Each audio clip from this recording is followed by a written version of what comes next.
तो hello guys, आप सभी का स्वागत है आपके अपने चैनल चैंपियन में। तो गाइस, जैसे हमें पता है कि कल हमारा कहते हैं सीजल 2025 का नोटिफिकेशन आ गया। तो कल से हमारे जो फॉर्म फिलअप की जो डेट है वो स्टार्ट हो गई है। तो जैसा कि नोटिफिकेशन में दे रखा है कि 9 जून से 4 जुलाई तक आप फॉर्म फिलअप कर सकते हो। तो गाइस, मेरी तो आपसे यही रिक्वेस्ट है कि फॉर्म अभी स्टार्टिंग में पढ़ना, थोड़ा बीच में भरना है, क्योंकि स्टार्टिंग में और एंड में काफ़ी लोग ट्रैफिक काफ़ी हाई होता है, तो अभी बीच में भरना। अब बात आते हैं कि आपने कल से काफ़ी वीडियो देख ली होगी कि एग्ज़ाम का पैटर्न चेंज हुआ है क्या नहीं हुआ है, या स्ट्रेटजी क्या है। हर कोई चीज़ें आपको बताएगा, स्ट्रेटजी क्या है, आगे की रणनीति क्या है, हमें आगे कैसे करना है। पर गाइस, फॉर्म फिलअप करने या तैयारी करने से भी जो बड़ी चीज़ें होती है ना, वो होती है आपकी छोटी छोटी चीज़ें।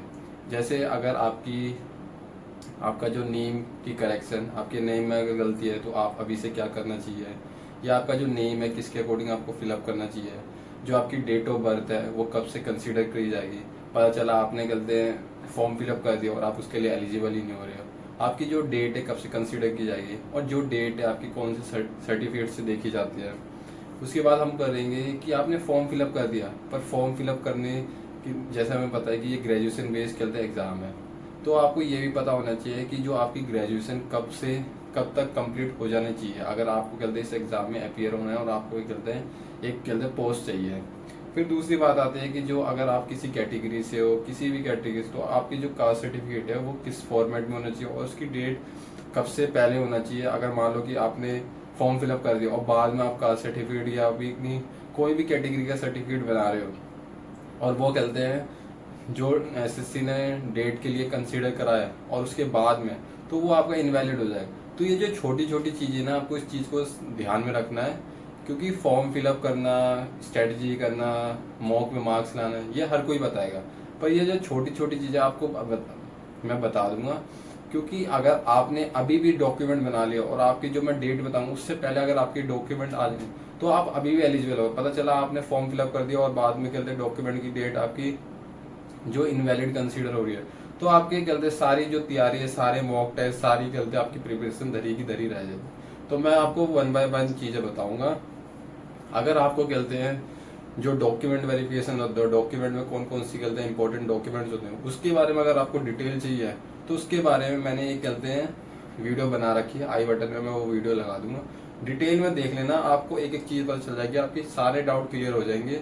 और थैंक यू गाइस, जो मैंने अपनी लास्ट वीडियो बनाई थी, सेकंड लास्ट वीडियो बनाई थी, जिसमें मैंने बताया था आपको 110 से 140 के बीच में स्टक मार्क्स हो जाएंगे, तो आपने उसके लिए काफ़ी अच्छा रिस्पॉन्स दिया, तो मुझे एक अच्छा मोटिवेशन मिला। और मुझे यही एक फील होता है जो मैं कहूँ वीडियो बनाने के लिए मजबूर करता है, क्योंकि गाइस आपको पता है कि मेरी जो पोस्टिंग है वो कहते हैं मेरे होम स्टेट से बाहर है, और मैं कहते हूँ अभी मेरा ऑडिट चल ही रहा है, तो मैं ऑडिट पे रहता हूँ। फिर ऑडिट के बाद मुझे घर पे आके खाना बनाना पड़ता है, और फिर कहते हैं अभी ऑडिट कभी कभी हेक्टिक होता है कि मैं काफ़ी लेट भी आता हूँ, और उसके बावजूद मैं आपके लिए वीडियो बना रहा हूँ। तो कहीं ना कहीं वो जो आप चीज़ें इतना रिस्पॉन्स देते हो, इतनी मतलब चीज़ों को अच्छी तरह पूछते हो, तो कहीं ना कहीं वो मेरे को मोटिवेट करती है, और मैं अपनी सारी चीज़ों को साइड में रख के वीडियो बनाने के लिए टाइम लगाता हूँ।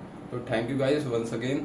तो गाइस, सबसे पहले हम बात करेंगे जो हम इस एग्ज़ाम को फिलअप करेंगे, तो हमारी जो डेट है, या हम कह सकते हैं हमारी जो डेट ऑफ बर्थ है हमारी क्या होनी चाहिए, या कहते हैं हमारी डेट कौन सी डेट से हमारी एज को कंसीडर किया जाएगा। तो गाइस, इसमें नोटिफिकेशन अगर आप ध्यान से पढ़ोगे तो उसमें 1 अगस्त 2025 है। अगर 1 अगस्त 2025 है, उसमें अगर कहते हैं जितने भी जो पोस्ट वाइज जो कहते हैं एज ग्रुप दे रखा है, उसमें अगर अप्लाई कर रहे हो तो यू आर एलिजिबल, आपको टेंशन लेने की जरूरत नहीं है। और सबसे बड़ी बात आती है कि जो आपकी डेट ऑफ बर्थ जो कंसीडर होगी ना, वो आपकी 10th की मार्कशीट से कंसीडर होगी।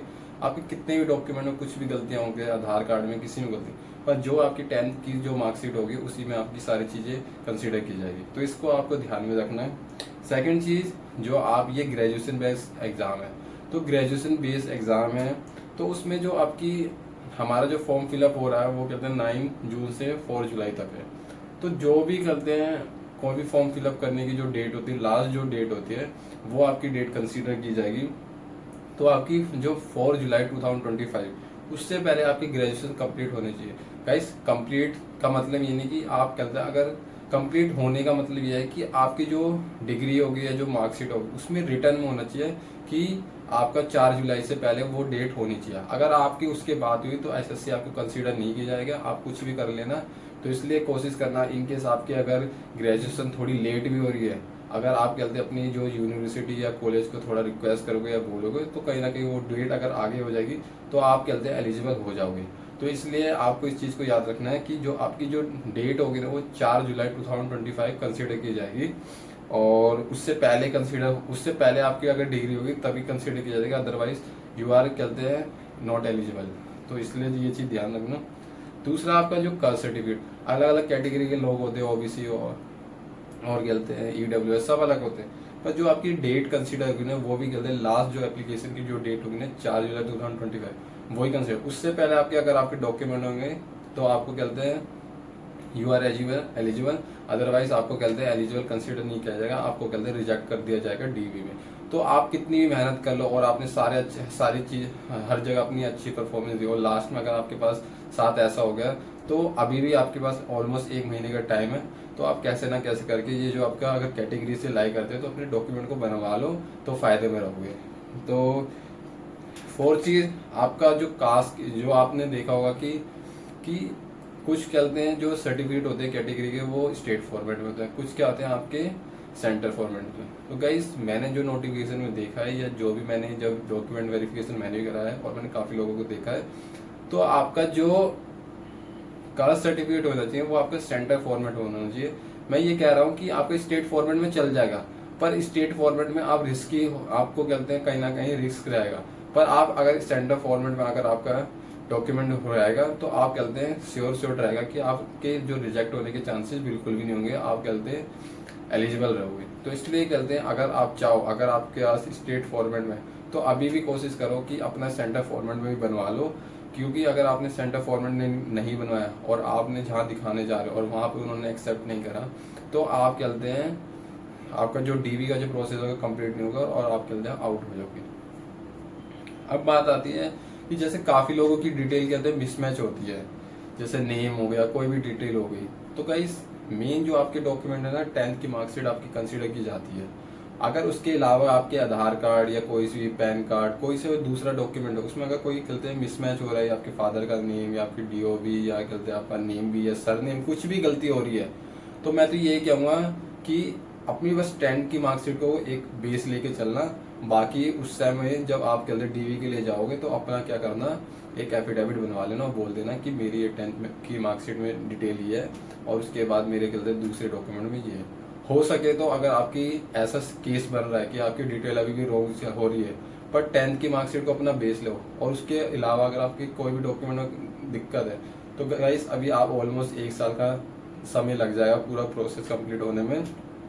तो मैं तो यही कहूँगा आपको कि धीरे धीरे अपने कहते जो भी डॉक्यूमेंट जो आपकी मिसमैच हो रखी है, गलती हो रखी है, उसको करेक्ट कराओ, क्योंकि इन फ्यूचर भी आपको कहते हैं हेल्प होगी।